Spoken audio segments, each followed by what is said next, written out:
que Lucas narra dessa forma.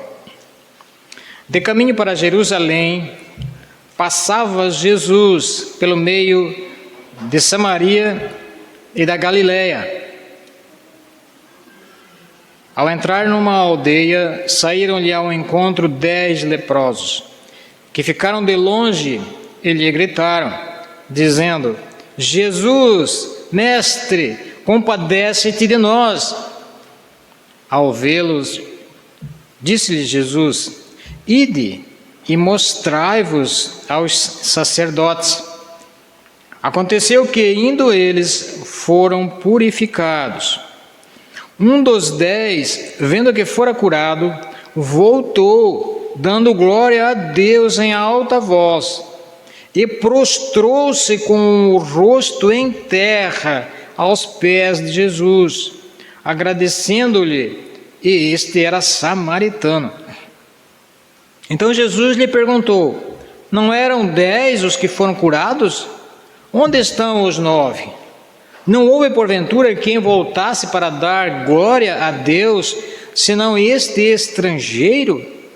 E disse-lhe: levanta-te e vai, a tua fé te salvou. Agora, deixe marcado aí, volte um pouquinho aí em Lucas mesmo, no capítulo 5.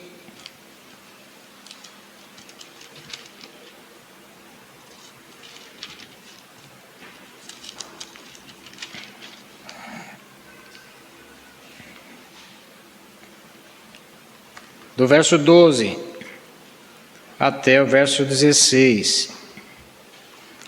É uma outra cura aqui de um leproso.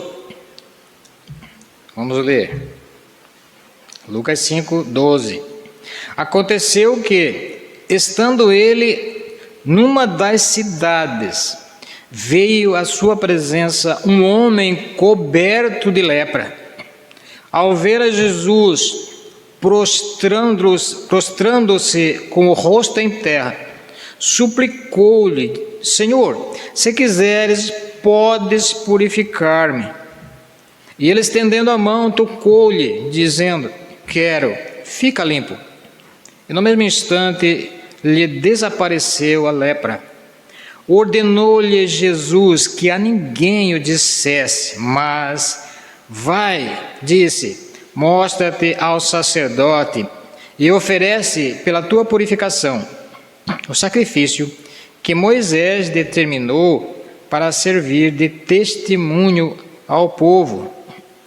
Porém, o que se dizia a seu respeito cada vez mais se divulgava, e grandes multidões afluíam para o ouvirem e serem curadas de suas enfermidades.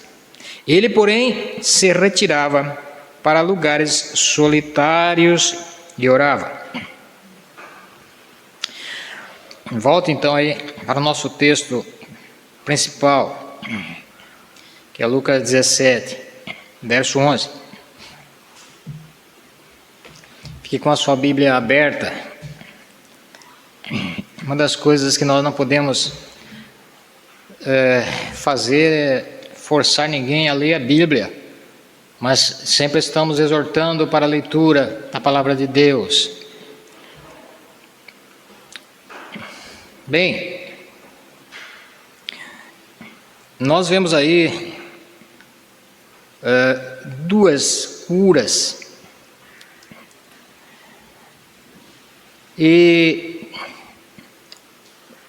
o que nós percebemos na trajetória de Jesus, no ministério dele, é que muita gente se aproximava dele, muita gente buscava a Jesus, como nós acabamos de ler lá no capítulo 5.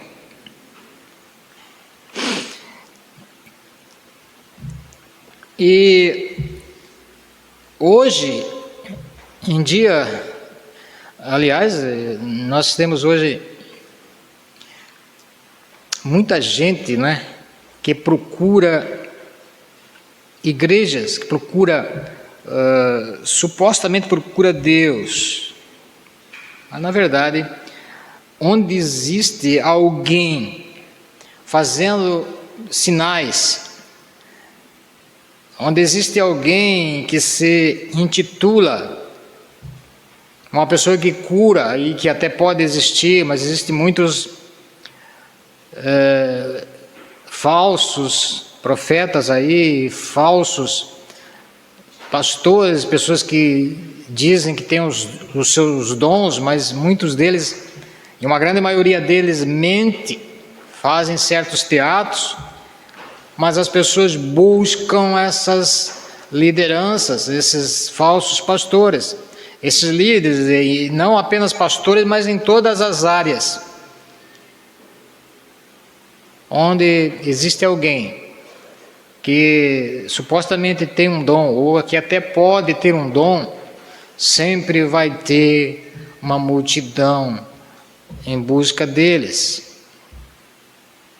Assim como nos hospitais, que estão lotados, sempre existem pessoas doentes, e as doenças são das mais diversificadas espécies nos nossos dias.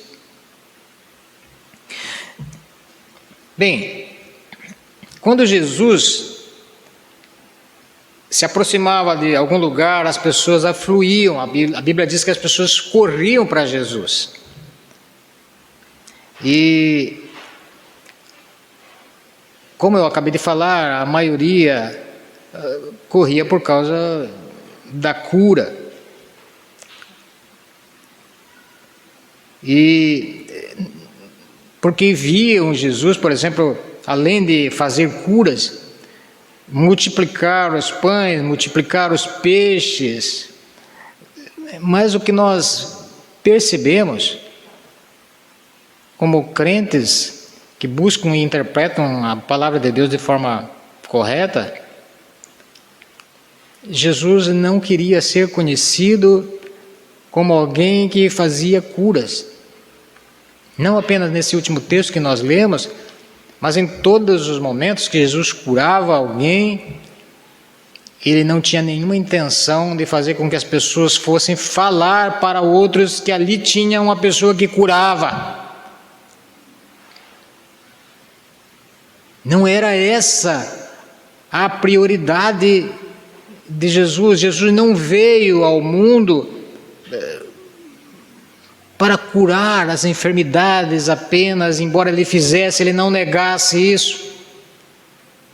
Ele nunca negou isso. Mas o que na verdade era isso? João, por exemplo, vai dizer que eram sinais. João diz lá, quando Jesus faz o milagre do vinho, da água para o vinho, faz a transformação, Jesus diz que, João, aliás, diz que Jesus começou assim, fazendo os seus sinais. Começou o seu ministério com estes sinais. Então, esses sinais, essas coisas sobrenaturais que Jesus fazia, como cura, e multiplicar o pão, multiplicar o peixe, e fazer tantas outras coisas que João disse que se fosse descrever, não tinha livro que pudesse descrever todas as coisas que Jesus fez. Aquele que foi escrito foi só para que a gente conhecesse quem era Jesus e quem foi Jesus e quem é Jesus.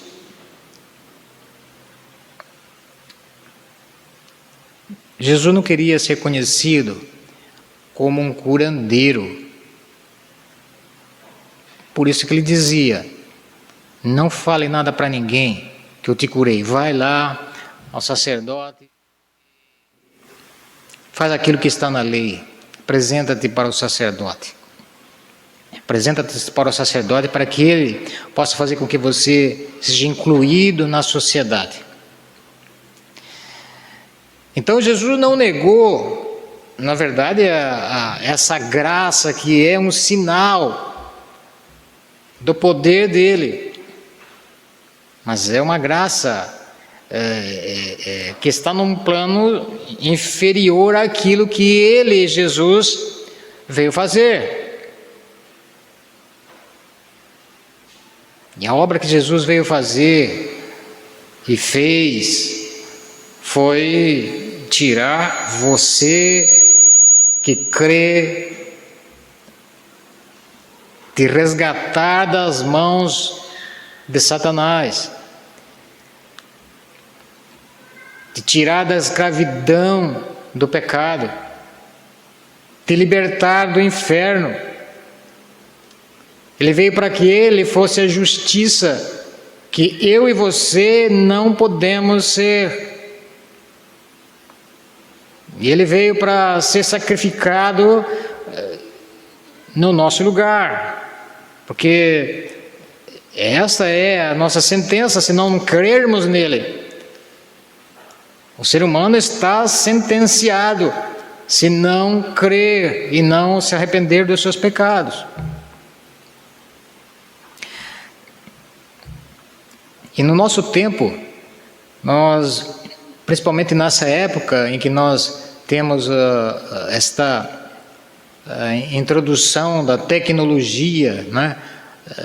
Inclusive nas igrejas, e essa enfermidade que apareceu aí, que fez com que as pessoas ainda estejam com medo, algumas estão ainda apavoradas, começam lentamente a se soltar.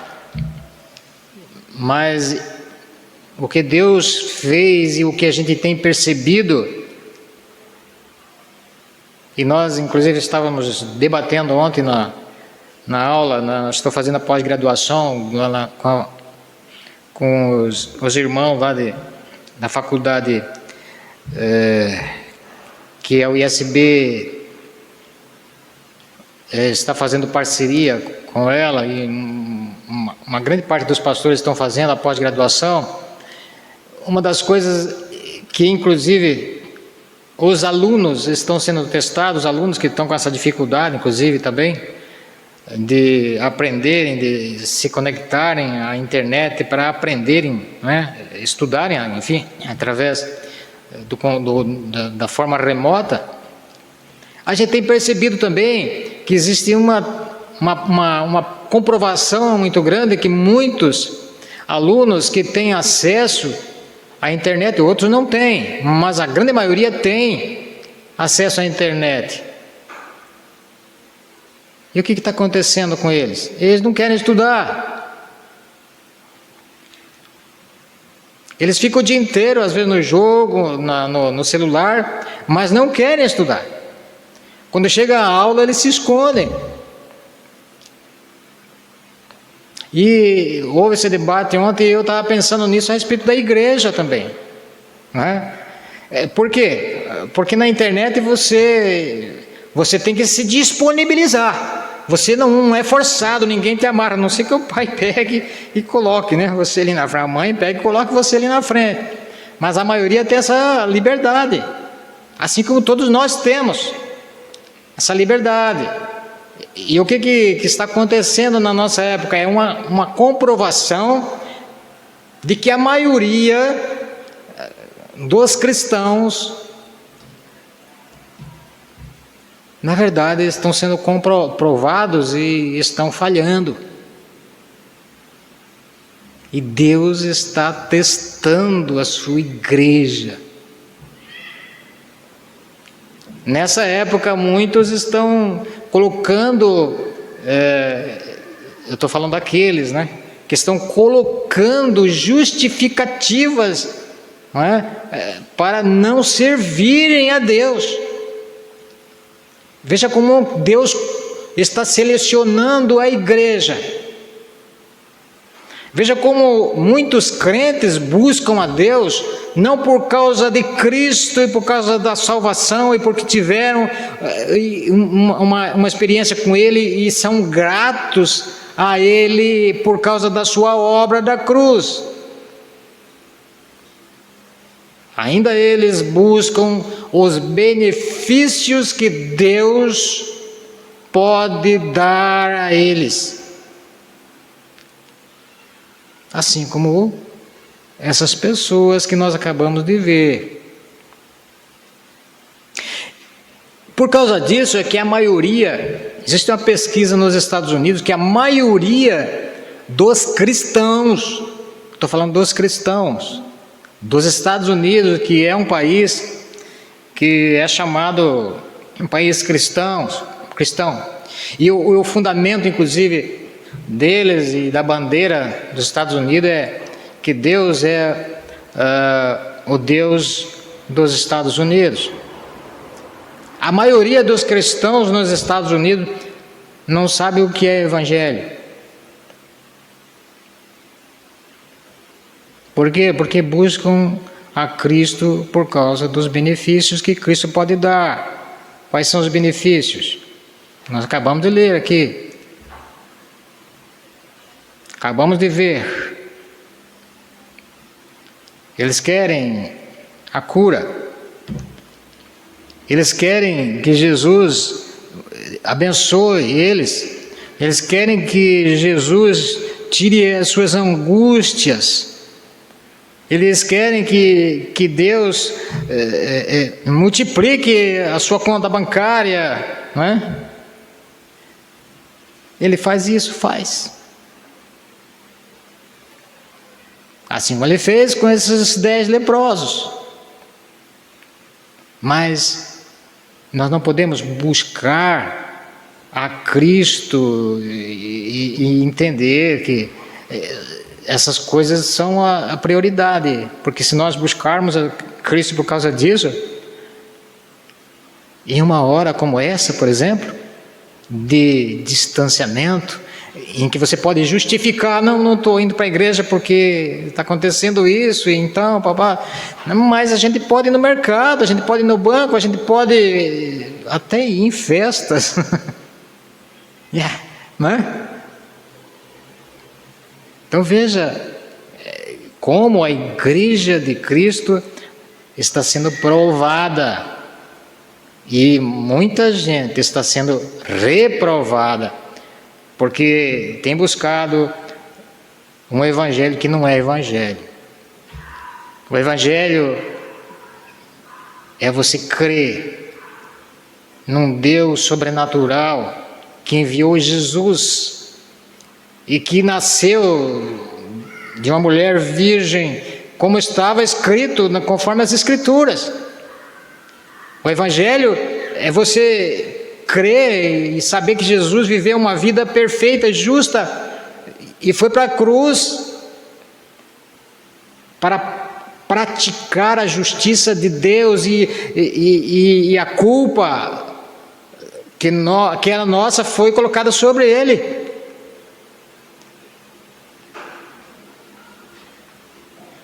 O Evangelho é a cruz e a ressurreição, e Ele ressurgiu para que nós tivéssemos uma vida nova, uma vida de conformidade com Ele no seu reino, e não apenas uma presença dentro da igreja, ou buscando a Cristo, buscando a Deus, por alguma coisa que venha beneficiar o nosso dia a dia, que é tão banal que vai acabar. E é por isso que Jesus não queria ser conhecido como curandeiro. Ele precisava ir para a cruz. Ele falou: eu vim para isso, e o cálice meu é esse, e eu tenho que passar por ele.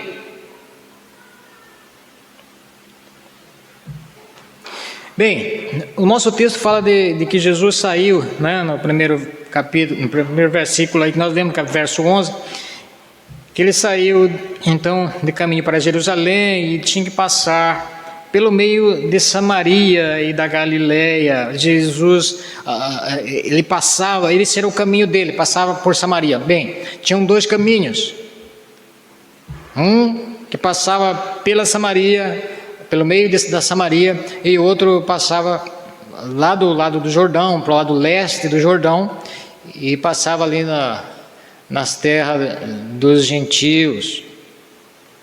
E era muito mais fácil passar pelas terras dos gentios que pela terra dos samaritanos, né? Porque os samaritanos tinham um problema sério com os judeus, desde a época em que houve a ruptura da parte norte com a parte sul de Israel, lá em Roboão. E piorou mais ainda quando a Síria tomou a parte norte e fez uma mistura, né? Trouxe gente dos gentios para lá, para dentro de Samaria, e tirou os israelitas dali e levou para outro lugar, né? E eles faziam isso para fazer uma mistura, inclusive das religiões, que a religião naquela época era que definia quem era quem. Então o povo ficou misturado, e eles já inclusive adoravam bezerros de ouro, e aí piorou mais ainda, porque vieram gentios, e aí ficou pior a situação, e cada vez mais foi aumentando então esta hostilidade entre judeus e os samaritanos. Mas Jesus sempre passava por ali, não apenas aqui, mas nós vimos lá também quando João fala da mulher samaritana, né? E que Jesus foi passar por ali também, por Samaria, né? Então Jesus escolher esse caminho era mais perigoso, porque era possível acontecer ataques, né? Esses lugares, os samaritanos atacar os judeus.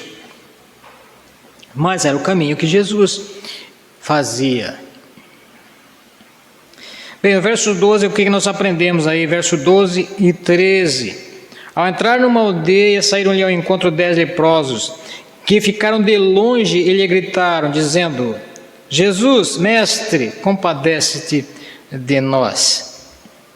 Primeira coisa que a gente precisa entender, vamos falar bem rápido aqui, senão não acabamos nossa mensagem hoje, é que a lepra era a pior enfermidade que tinha naquela época. As pessoas ficavam excluídas, era uma doença repugnante, era uma doença contagiosa que condenava os enfermos ao abandono. Eles ficavam excluídos de tudo, inclusive da família, eles ficavam fora do muro. Mas muito mais que esse problema de afastamento,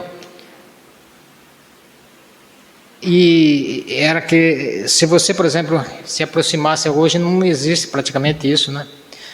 Mas se entrasse alguém com uma lepra dentro da igreja, aquela lepra mais severa, todo mundo fugia da igreja, porque era repugnante o mau cheiro e o sangue, né, saindo do corpo da pessoa, e os membros da pessoa iam se desfazendo, ele ia perdendo os membros do corpo, iam caindo, ele não sentia mais, por exemplo, a mão, e daqui a pouco a mão ia caindo aos pedaços, e mesmo que você enrolasse um leproso dentro num lençol, não tinha jeito, o sangue começava a sair, e daqui a pouco ele estava do mesmo jeito. A lepra mais severa chegava a esse ponto. Agora, veja bem, a lepra não era só repugnante para os israelitas por causa desse problema, mas tinha um outro significado, e para nós é importante hoje. O que significava a lepra? A lepra era a figura da repugnância do pecado que Deus odiava e odeia até hoje. Agora, essa comparação horrível, né? Que muitos de nós temos, aliás, uma visão imprecisa, uma visão ambígua, né? Daquela época. A gente às vezes fala, mas puxa vida, eles eram excluídos, porque eram marginalizados e tal. Se vocês viessem aqui, eu já falei o que ia acontecer, a gente ia marginalizar também. Agora o problema não é esse, o problema é que Deus, às vezes a gente pensa, mas eles colocaram essa ideia de pecado na cabeça, e eles achavam que essa enfermidade era um efeito do pecado. Nem sempre era o efeito do pecado, mas Deus colocou isso para que eles pudessem ver, ter uma visão podemos dizer, face a face, para que eles pudessem enxergar a repugnância do pecado.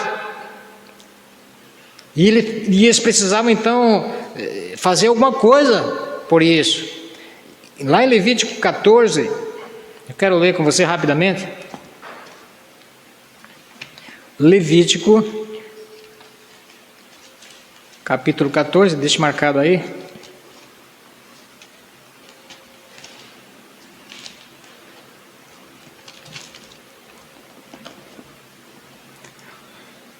Levítico 14 diz assim, presta atenção no que, como Deus colocou isso para o seu povo, para que eles entendessem o que na verdade era o pecado.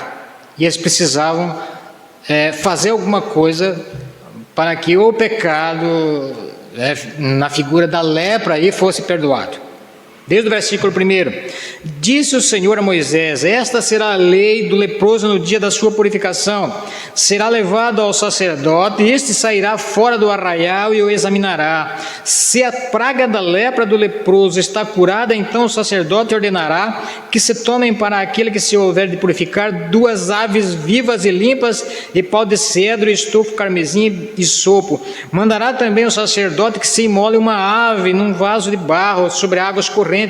Tomará a ave limpa e o pau de cedro e o estofo carmesim e o isopo e as molhará no sangue da ave que foi imolada sobre as águas correntes.